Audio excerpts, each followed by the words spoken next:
Ninguém terá acesso à vida eterna se não tiver consigo a santidade. Todo ser humano que nasce, ele tem um destino, o céu. Todos nós que nascemos, Deus tem um sonho para nós, que possamos estar com Ele para sempre. E é isso que Jesus vai dizer, é isso que Jesus veio nos trazer, a vida eterna. Por isso é uma caridade rezar pelas almas do purgatório. Sempre que você for recitar o Santo Terço, no início, quando tem as intenções, lembre-se sempre pelas almas dos fiéis que padecem no purgatório.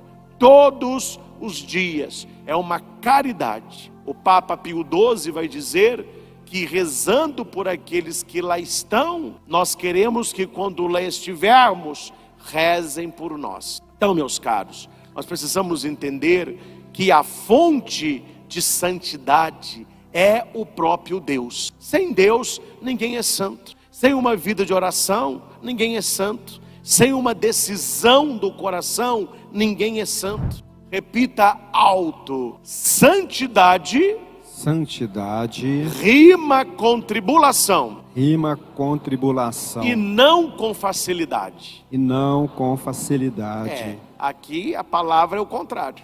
Tem gente que acha que ser santo é uma facilidade.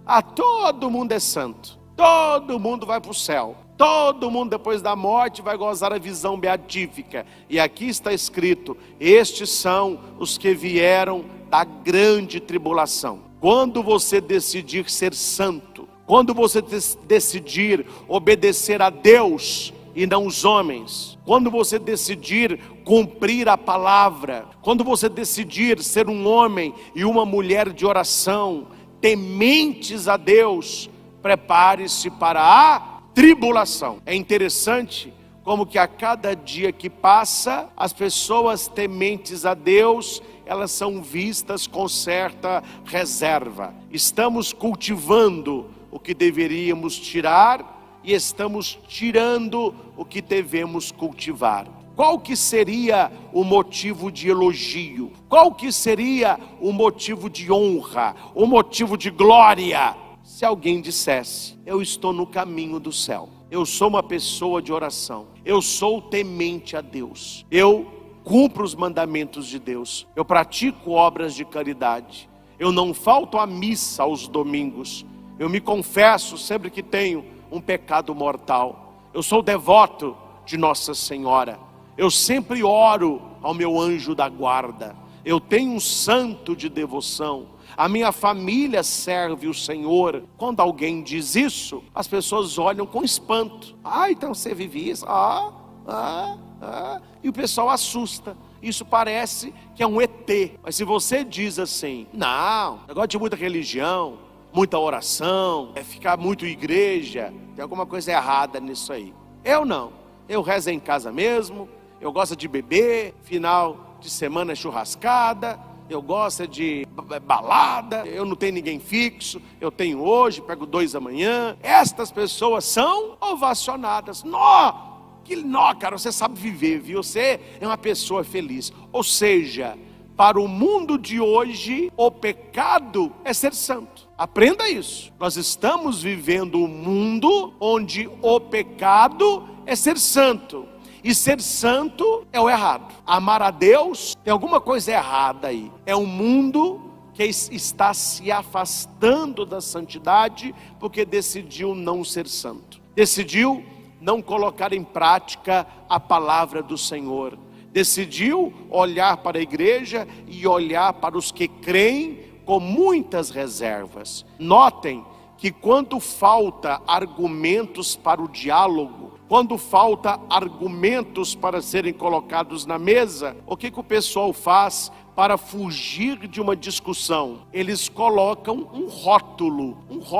Mas você está falando isso porque você é isso. Você não aceita o mundo de hoje porque você é isso. E vai colocando aqui tanto rótulo. Aí não há diálogo mais. Porque quando a pessoa te rotula, você é só aquilo ali. Preste atenção no meu exemplo.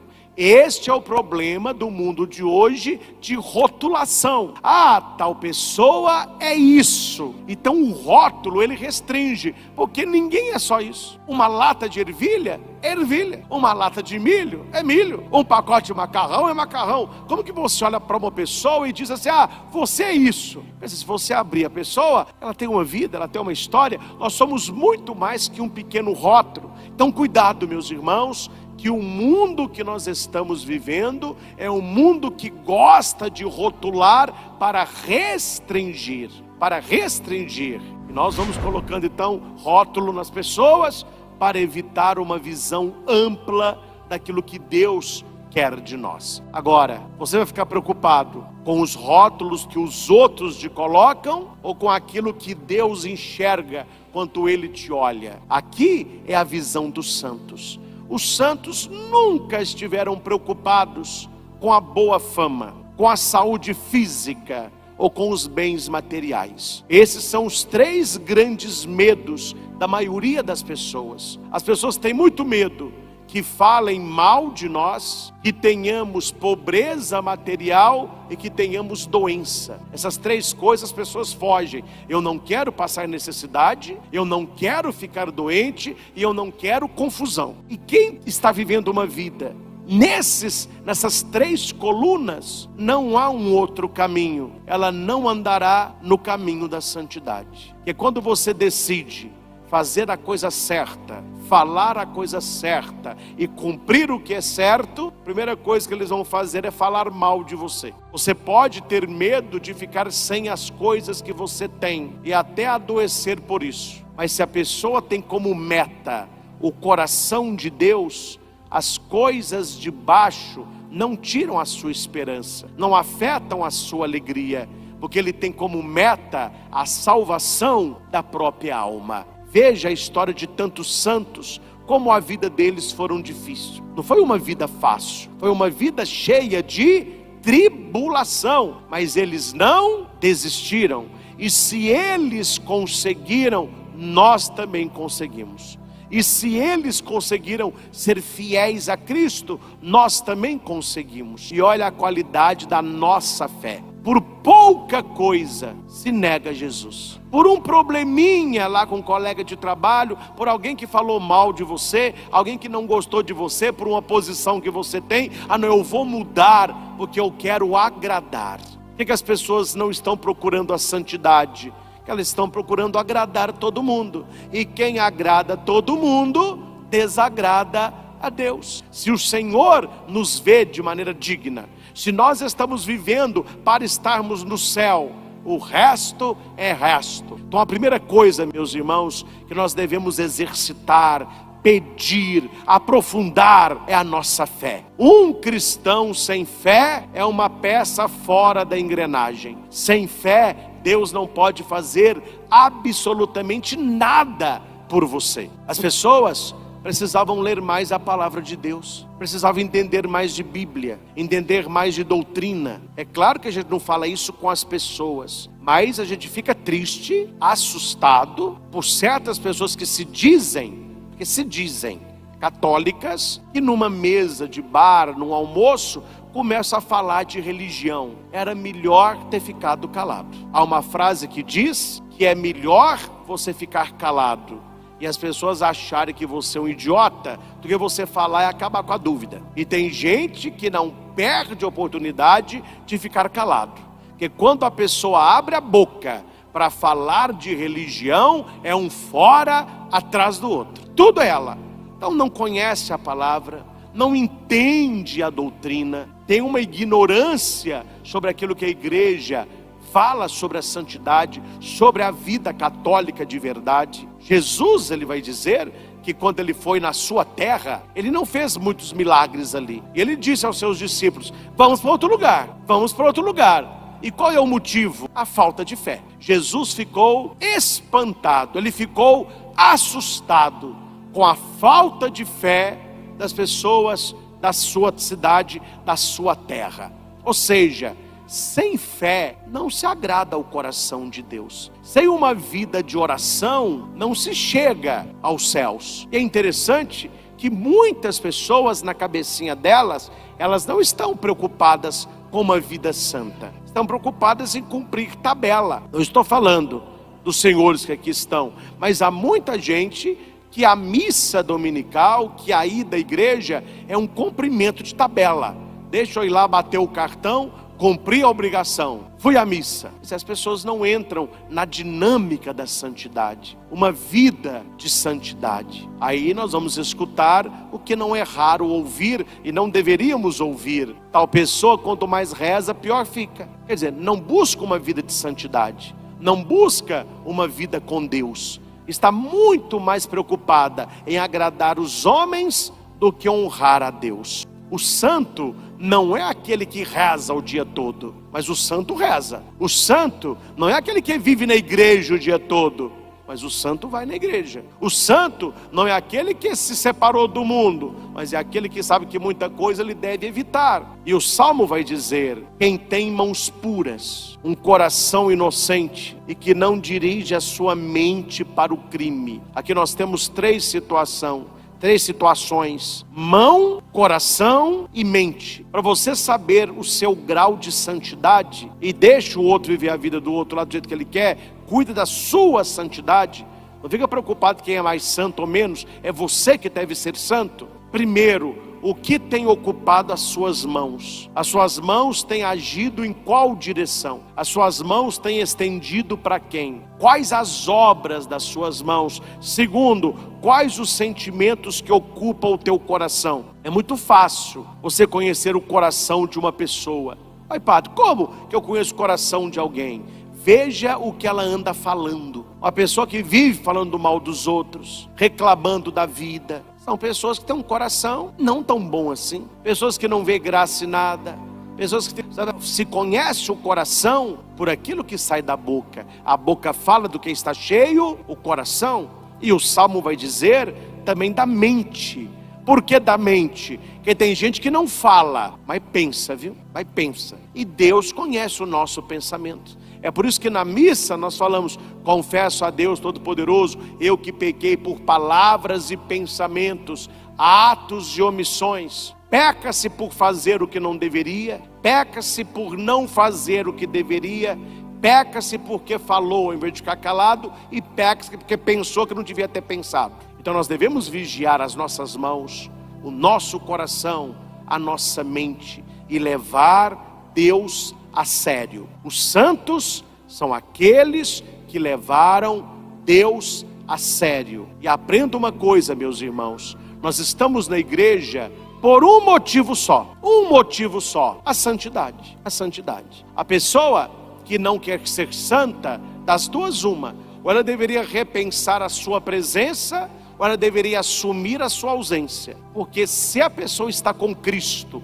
e ela não tem na cabeça dela: eu preciso ser uma pessoa santa, eu quero buscar o Senhor de todo o meu coração, eu quero agradá-lo com toda a minha vida, a religião da pessoa é vã. Ela está enxugando gelo, ela não entendeu a coisa ainda. Ela não entendeu ainda o que significa ser seguidor de Jesus Cristo. Sede santo, porque o vosso Pai é santo. E aqui, meus caros, deixa eu dizer uma coisa para nos alegrar: há uma diferença entre santidade e perfeição. Muitas pessoas, quando vêm confessar, elas se mostram muito chateadas porque elas não conseguem ser perfeitas. Ah, padre, eu tento ter uma amizade com Cristo, eu tento ser uma pessoa mais santa, mas quando eu assusto, já caí no pecado. Eu tento não falar mal de ninguém, quando eu assusto, já estou falando. Eu não quero pensar coisa ruim, quando eu assusto, eu estou pensando. Eu falei: olha, é porque você está confundindo as coisas. Você na sua cabecinha está achando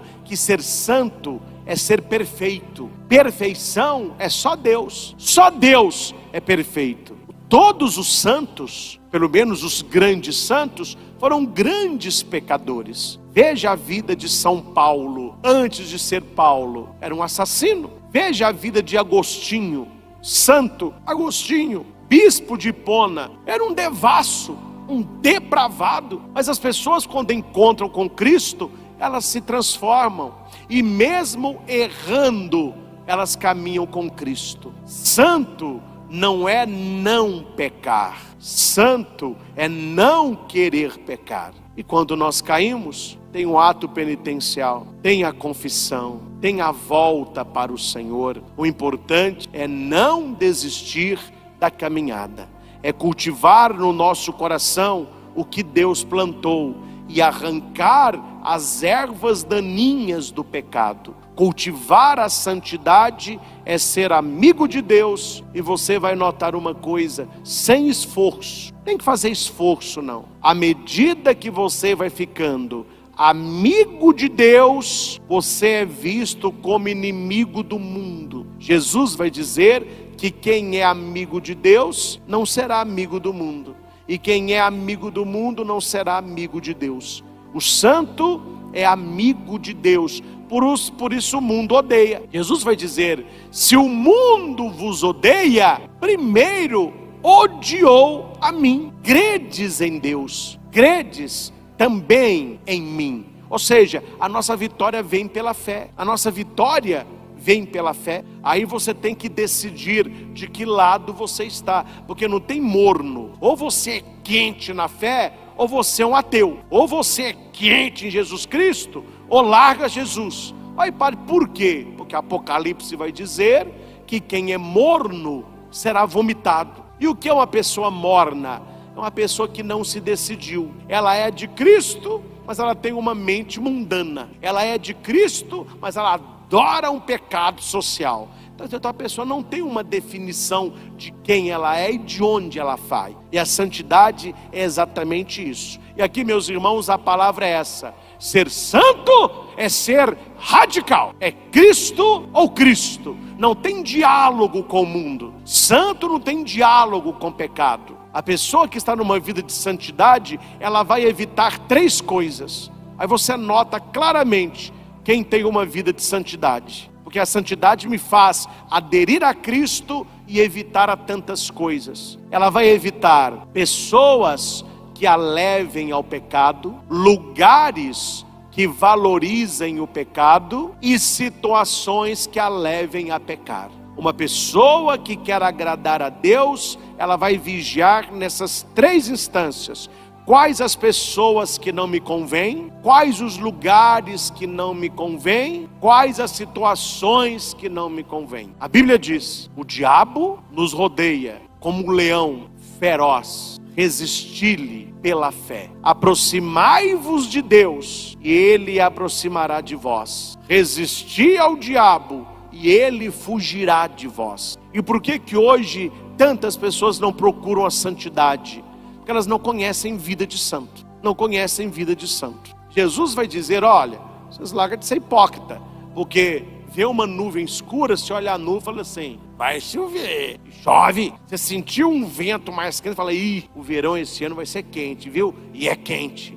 Aí Jesus vai dizer: você sabe ler os sinais dos tempos, mas você não sabe ler os sinais de Deus? Você sabe interpretar se vai chover, se não vai, se vai fazer calor, se não vai, mas você não sabe interpretar os sinais de Deus na sua vida. Você não consegue ouvir a Deus na sua vida. Você não tem amizade profunda com Jesus Cristo. Então isso está impedindo que as pessoas tenham uma vida de santidade. Então é preciso buscar isso. E por fim, nós temos no Evangelho, Mateus 5, 1 a 12, a receita da santidade, a receita da felicidade. O santo é feliz. A pessoa feliz de verdade, ela não está apegada às coisas, ela encontra a felicidade em Deus. Quanto mais santa a pessoa é, mais feliz ela será. Você vê uma alegria dentro de um Carmelo, dentro de um mosteiro, numa casa religiosa que você não conhece no mundo. Tanto que as pessoas, quando vão no lugar desse, elas querem ficar lá. Ah, não quero ir embora, pelo amor de Deus. Mas é uma alegria que o mundo não conhece. Eu passei 3 dias com a minha mãe lá dentro do Instituto Rest em Fortaleza. Também não saímos para nada. Entramos, tinha o quartinho dela, o meu, ficamos lá com os terços, a oração. São pessoas felizes de verdade. Sempre que você olha, eles estão sorrindo.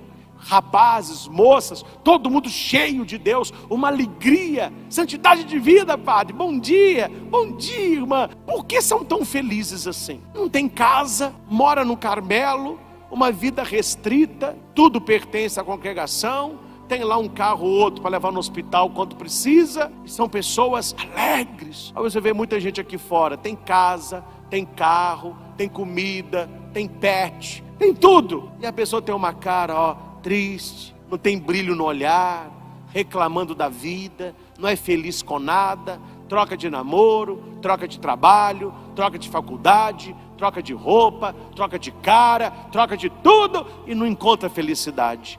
Quando você vai no Carmelo, aquelas irmãzinhas que não tem quase nada, vivem no claustro, um guarda-roupa que tem umas 4 roupas de irmã, um genuflexório, uma cama, a capela, o refeitório. Se olha para o rosto delas, estão todas assim, um olhar de felicidade, um olhar de realização. Você vai em casas religiosas, aqueles rapazes estudando para serem monges, freis, padres, quarto com 3 beliches, um guarda-roupa pequenininho, uma túnica, o lecionário, mas aquela alegria de servir a Deus. É isso que a santidade nos dá. A santidade nos dá uma alegria que o mundo não conhece, e as pessoas vão ser convertidas com a tua alegria. Porque se você imaginasse o que muita gente passa e continua sorrindo, alegre, você fala assim, não é possível, tem uma coisa errada nisso aí. Se eu estivesse passando o que essa pessoa está passando, nem de casa eu saía, nem sorria, eu sorriria. E a pessoa está levando cacetada e está passando dificuldade, e a pessoa está alegre, está falando de Jesus, está sorrindo. De onde que vem essas coisas? Vem de Deus. É uma alegria que o mundo não conhece, é dada aos amigos de Jesus. É uma paz que o mundo não conhece, é dada aos amigos de Jesus. Raniero Cantalamessa pergunta a todos nós: que fizestes com a tua alegria? Que fizestes com a tua alegria? Um cristão triste é um triste cristão. Devemos ser alegres. Alegria do Senhor, alegrai-vos do Senhor. E a receita foi dada no Evangelho. Grife no seu Evangelho, marque aí Mateus 5, do 1 ao 12. Bem-aventurado é feliz, bem-aventurado é feliz, bem-aventurado é santo. As bem-aventuranças, elas se resumem em 2. Eu vou lendo aqui, você completa com um verbo. Vamos lá. Bem-aventurados pobres em espírito, porque deles é o reino dos céus. É o verbo, gente, é só o verbo. Porque deles é. Bem-aventurados os aflitos, porque serão. Os mansos possuirão. Os que têm fome e sede de justiça serão. Os misericordiosos alcançarão. Os puros de coração verão. Os que promovem a paz serão. Os que são perseguidos. O que vocês entenderam nisso aí? Vocês entenderam que só 2 bem-aventuranças e todas as outras serão, alcançarão, verão. Porque o santo, ele se resume em 2 bem-aventuranças, que não é para depois, é para já. Ah, padre, um dia eu quero ser santo ao lado de Jesus lá no céu. Meu filho, então você muda de vida aqui na terra. Se você não for santo na terra, tampouco no céu. Bem-aventurados os pobres em espírito, porque deles é o reino dos céus. Versículo 10. Bem-aventurados perseguidos, porque deles é o reino dos céus. O restante todo verá. Por que isso? São as 2 qualidades dos santos que nós precisamos ter hoje. O que significa pobre em espírito? São os anauins. A Bíblia tem essa palavra. O que é, padre, um anauim? É um pobre em espírito. E o que é um pobre em espírito? É aquele que confia em Deus, e a alegria dele é o coração de Deus. O pobre em espírito, ele não tem segurança aqui na terra. A segurança dele vem do Senhor. Ele espera apenas a realização do Senhor. E quem confia em Jesus, a ponto de entregar a ele a sua vida, aí vem o versículo 10. Ele não vai desanimar de ser santo quando a perseguição chegar, porque a perseguição vai chegar. Então todo santo, ele confia em Deus e ele é perseguido. Há momentos na vida que você vai dar de frente com o diabo mesmo. Aí vem a tribulação, vem o posicionamento, vem o problema, Mas se isso não acontece, por que você não esbarra de frente com alguém? Só se você estiver do lado dessa pessoa. Então a perseguição na vida dos santos foi algo real, mas que eles superaram pela fé. E a palavra vai dizer, vamos ler juntos o versículo 11 e 12, né? Podemos? Bem-aventurados, bem-aventurados é felizes, ou santos, bem-aventurados sois vós, quando vos injuriarem, mentindo, disserem todo tipo de mal contra vós, por causa de mim. Ai, meu Deus do céu, Padre, eu queria ser santo, mas eu estou sofrendo injúria, eu estou sendo perseguido, eles estão falando mal de mim. Não, gente, vá na palavra. Quando acontecer essas coisas com você, qual deve ser a sua reação? Alegrai-vos e exultai, porque será grande a vossa recompensa no céu. Então, meus caros, não é para desanimar, não é para abandonar a santidade, não é para deixar o caminho do Senhor, é pelo contrário. Quanto mais difícil aqui embaixo, mais bênção lá em cima. Quanto mais injúrias aqui embaixo, maior o teu tesouro lá em cima. Quanto mais você for desacreditado pelos homens, maior vai ser o seu carlarão com Deus. Então precisamos nos manter firmes na palavra, nos sacramentos, buscando uma vida que agrade verdadeiramente o coração de Jesus. E fica a palavra dele. O que adianta o homem ganhar o mundo inteiro, se no final da vida ele perder a sua alma? Valeu de nada. A pessoa que morre e que perde a salvação, a vida dela foi inútil. Ela viveu para quê? Viveu poucos anos para passar o resto da eternidade no inferno. Então nós precisamos mirar o céu, mirar o coração do Senhor. E é uma verdade, meus irmãos. Estou sendo grosso, mas é uma verdade. Se a gente não vive hoje no mundo isso aí, você não vai ser santo, não. Vamos comigo, complete a frase. Enquanto a carruagem passa, a cachorrada late. Aí você tem que saber o quê? Se você está dentro da carruagem ou se você está no meio da cachorrada. E é interessante, não sei quem tem moto e carro aí, faça a experiência. Passa no lugar que tem cachorro latindo. Para a moto e para o carro. O que o cachorro faz? Ou ele senta, ou ele vai embora balançando o rabinho. Ele tá, mas não tá. Ele não sabe o que ele quer. Tem pessoas na sua vida que essa cachorrada aí late, fala, critica. Mas quando você para e fala assim, o que você quer? Eles não querem nada. Eles não querem que você queira. Eles não querem ser santo, mas eles não querem que você seja também não. Eles não vão na igreja, mas eles não querem que você vá também não. Eles não querem a santidade, mas eles não querem. Estão entendendo? Então, gente, entre na carruagem, coloque a tua família, coloque os teus amigos, coloque o Senhor Jesus, deixa um lugar bonitinho, coloca Nossa Senhora atrás. Coloca o teu anjo da guarda e fala, vamos cavalgar para Deus, meu filho, porque o mundo está assim, enquanto a carruagem passa, a cachorrada late. E quem interpreta este pensamento vai dizer, o cachorro ainda não viu que ele é bem menor que os cavalos e que o latido dele jamais irá parar a carruagem. Então o mundo é assim, nós temos que saber aonde nós estamos, e aonde nós estamos, nós caminhamos para Deus, ao Senhor Jesus, os santos dos santos, que nos chama também a uma vida santa, toda honra, toda glória e todo louvor. Repitamos, santos ou nada. Santos ou nada. Que nós possamos assumir o nosso batismo, alegrar o coração de nosso Senhor com uma vida santa, naquilo que pensamos, naquilo que sentimos e naquilo que fazemos. Louvado seja nosso Senhor Jesus Cristo. Para sempre seja louvado.